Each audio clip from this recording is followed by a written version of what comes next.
ओम शांति दोस्तों। हमारे आज की श्रृंखला का नाम है पुरुषोत्तम संगम युग एवं धर्म, राज्य और भाषा के विस्तार का कारोबार। मेरे प्रिय साथियों, परमात्मा द्वारा स्थापित इस विश्वविद्यालय में परमपिता शिव परमात्मा हमें इतिहास, भूगोल, तत्वज्ञान आदि आदि बातें सिखाते हैं जो कल्प वृक्ष के चित्र के ऊपर स्पष्ट रूप से लिखी हुई हैं। परमात्मा ऐसे सहज रूप से हमें इतिहास सिखाते हैं कि मालूम ही नहीं पड़ता है कि इतिहास के दृष्टिकोण से ये शिक्षाएं मिल रही हैं। जैसे कि 28 फरवरी 2010 होली की अव्यक्त मुरली में शुरू में शिव बाबा ने 2 बातें बताई हैं। पहली, इतना बड़ा भाग्य सारे कल्प में और किसका भी नहीं होता है। दूसरा, सारे कल्प में चक्र लगा के देखो, कोई धर्मात्मा भी डबल पवित्र नहीं बना है। इसी प्रकार से दिल्ली के भाई बहनों से बात करते हुए शिव बाबा ने कहा, यमुना का किनारा तो दिल्ली में ही है, राजधानी भी अपनी यमुना किनारे होनी है, तो दिल्ली वालों को सभी को स्थान देना पड़ेगा। इस प्रकार इतिहास के बारे में भी और धर्म स्थापकों के जीवन व्यवहार के बारे में भी सिखाते हैं। यह तो हम बच्चों ने जान लिया है कि सतयुग में एक धर्म, एक राज्य, एक भाषा, एक परिवार होगा और इसकी स्थापना संगम युग में परमपिता परमात्मा द्वारा होती है। संगम युग में ज्ञान लेने से पहले हम सब अलग अलग परिवारों में बटे हुए थे। हमारी भाषाएं अलग अलग थीं, धर्म भेद भी हम सब में था और अलग अलग देशों के हम सब नागरिक थे। ऐसी अनेकता में एकता परमपिता परमात्मा ला रहे हैं।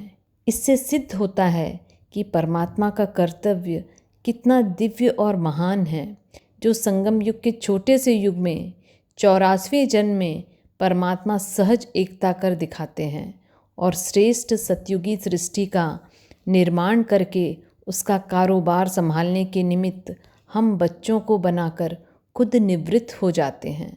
सतयुग और त्रेता का तो इतिहास इतना प्रसिद्ध नहीं है। एक धर्म, एक राज्य, एक भाषा और एक परिवार से धीरे धीरे कैसे सब बातों में अनेकता आती है, इसके बारे में हम बच्चों को थोड़ा विचार सागर मंथन करना चाहिए। शुरू में संस्कृति की स्थापना या कहें सतयुग की स्थापना का कारोबार गंगा यमुना के तटवर्ती प्रदेशों में हुआ। बाद में कारोबार फैलता गया। रघुवंश में लिखा है कि राजा दशरथ के जो 4 पुत्र राम, भरत, लक्ष्मण, शत्रुघ्न थे, उनके बेटों को हरेक को राजगद्दी मिले और हरेक की राजधानी हो। इसके लिए राम राज्य के राज कारोबार को विभाजित किया गया। पहले राज कारोबार एक ही राजा राम के हाथ में था, बाद में विभाजित किया गया। इस प्रकार परिवार बढ़ने से हरेक बच्चे को राजाई मिले, उसके लिए राज्य कारोबार का विस्तार होने लगा।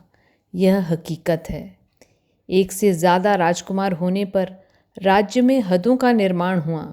शुरू में तो प्रेम प्यार से व्यवहार होता था, बाद में हर एक ने अपने राज्य की समृद्धि बढ़ाने के लिए कदम उठाए और उसी के कारण मेरा राज्य, इस प्रकार मैं का कारोबार शुरू हो गया। राज्य विस्तार के लिए हम सब जानते हैं कि कलयुग में मध्य एशिया से भारत पर अन्य धर्मों के लोगों ने आक्रमण किया। शुरू में तो आक्रमणकारी अतुल धन संपदा लेकर अपने देश में चले गए, जैसे महमूद गजनवी, मोहम्मद गौरी, चंगेज़ खान आदि आदि। बाद में इन राजाओं ने अपने राज्य का विस्तार करने के लिए युद्ध करके भारत के राजाओं को हराकर भारत में अपना राज्य प्रस्थापित किया और उसी से ही मुग़ल साम्राज्य की स्थापना हुई। मुग़ल सम्राट जहांगीर के राज्य दरबार में ही अंग्रेज़ी हुकूमत के लोग भारत के साथ व्यापार करने का लाइसेंस लेने के लिए आए और व्यापार के नाम पर भारत में उन्होंने अपना अड्डा जमाकर भारत में ब्रिटिश राज स्थापित किया। दक्षिण भारत में मुग़ल साम्राज्य के दिनों में ही शिवाजी महाराज ने भी अपना मराठा राज्य स्थापन करने का प्रयास किया। उसके कारण औरंगज़ेब को अनेक वर्षों तक दिल्ली छोड़कर दक्षिण भारत में ही रहना पड़ा। इसी कारण उन्होंने अपनी दूसरी राजधानी दक्षिण भारत में प्रस्थापित की। शुरू में तो मराठा साम्राज्य के शिवाजी महाराज बहुत अच्छी तरह से कारोबार करते रहे। मराठा साम्राज्य के संचालन के लिए उन्होंने बड़ौदा, इंदौर तथा ग्वालियर में सूबेदारों की नियुक्ति की, परंतु बाद में पुणे में उनकी उत्तराधिकारी जो पेशवा सरकार थी वो इतनी ताकत वाली नहीं रही, जिस कारण वे सूबेदार खुद ही राजा बन गए और मराठा राज्य का विभाजन हुआ। परिणाम स्वरूप वे अंग्रेज सत्ता के प्यादे बन गए। इस प्रकार राज्यों का विस्तार होने से भारत के अंदर तथा भारत के बाहर भी भारत की संस्कृति तथा सभ्यता का विस्तार होने लगा। पश्चिम में इजिप्ट अर्थात मिस्र, फिर वहाँ से ग्रीस और उसके बाद रोम में भी इसी संस्कृति का विस्तार होने लगा। इजिप्ट में पिरामिडों की संस्कृति बनी, ग्रीस में तत्वज्ञान की, रोम के बादशाहों ने अपने साम्राज्य का विस्तार किया और रशिया में जार वंश के राजाओं का कारोबार चला। इस प्रकार से कारोबार सारी दुनिया में फैलता गया। स्पेन का कोलंबस भारत आने से पहले अमेरिका पहुंच गया और उत्तरी अमेरिका तथा दक्षिणी अमेरिका के देशों का पता किया। वहाँ की उपजाऊ ज़मीन और खनिज पदार्थों के अतुल भंडार के कारण वहाँ की समृद्धि बहुत बढ़ गई। सोना आदि वहाँ की खानों से बहुत निकलने लगे। वास्को डिगामा ने अफ्रीका का चक्कर लगाकर भारत का रास्ता ढूंढ लिया। बाद में अपना राज्य कारोबार भी किया, जिसमें ज़्यादा सफलता अंग्रेज़ों को मिली। थोड़ी सफलता फ्रांस एवं पुर्तगाल को भी मिली। धीरे धीरे अफ्रीका, उसके बाद ऑस्ट्रेलिया आदि देशों में भी लोग जाकर बसने लगे। यूरोप से ऐसे लोगों को बंदी बनाकर ऑस्ट्रेलिया भेजा गया जो यूरोप के अंदर अशांति फैला रहे थे। इस प्रकार वहाँ जनसंख्या की वृद्धि कराई गई। भारत में भी कई लोगों को खेती आदि करने के लिए मॉरिशस, वेस्ट इंडीज़ आदि देशों में लेकर गए। राज्य विस्तार के साथ साथ नए नए धर्मों की स्थापना भी हुई, जैसे कि मोजेस द्वारा यहूदी धर्म, इब्राहिम द्वारा इस्लाम धर्म, मोहम्मद पैगंबर द्वारा मुस्लिम धर्म आदि आदि। भारत की संस्कृति के साथ इन सब का अच्छा संबंध था।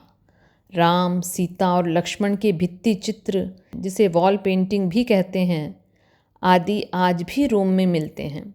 यहूदी धर्म के स्थापक मोजेस का बड़ा भाई, जिसका नाम रामसे था अर्थात राम से संबंधित था, उनके जीवन के बारे में वर्णन आता है कि उन्होंने मिस्र देश में नील नदी के किनारे मंदिर बनवाया। इस तरह से धर्मों की भी स्थापना होती रही। और जैसा कि अव्यक्त बाप दादा ने बताया है कि हम बच्चे जो कल्प वृक्ष के तने में हैं, हमारे ही द्वारा अन्य सभी धर्मों की शाखाएं निकली और उनकी वृद्धि हुई है। जब दादी पुष्प शांता की बेटी सुशीला जी ने अपने ट्रस्ट के कारोबार के ऑफिस को कोलाबा सेवा केंद्र पर स्थापित करने का प्रस्ताव रखा, तब रमेश भाई जी ने अव्यक्त बाप दादा से पूछा कि हमारे सेवा केंद्र से सन्यासिनी बनी हुई शीला बहन के ट्रस्ट का कारोबार कैसे हो सकता है। तब अव्यक्त बाप दादा ने संदेश में यही कहा था कि द्वापर युग के बाद जो विभिन्न धर्म प्रस्थापित होंगे, उनके उद्भव के निमित्त आप सब बच्चे ही बनेंगे। आपके द्वारा ही उनको जन्म मिलेगा और फिर वे अपना कारोबार अलग से करेंगे। इस प्रकार से धर्मों की भी स्थापना होती रही। फिर धर्मों में भी विभाजन होता रहा। जैसे इस्लाम धर्म के शिया और सुन्नी दो पंथ बन गए। कई धर्मों जैसे मुसलमान धर्म ने अन्य धर्म के लोगों को आकर्षित करने के लिए कई नए प्रकार के कर्मकांड बनाए। पुरुष प्रधान संस्कृति को बढ़ावा मिले, इसलिए एक पुरुष को 4 स्त्रियों के साथ शादी की छूट दी गई।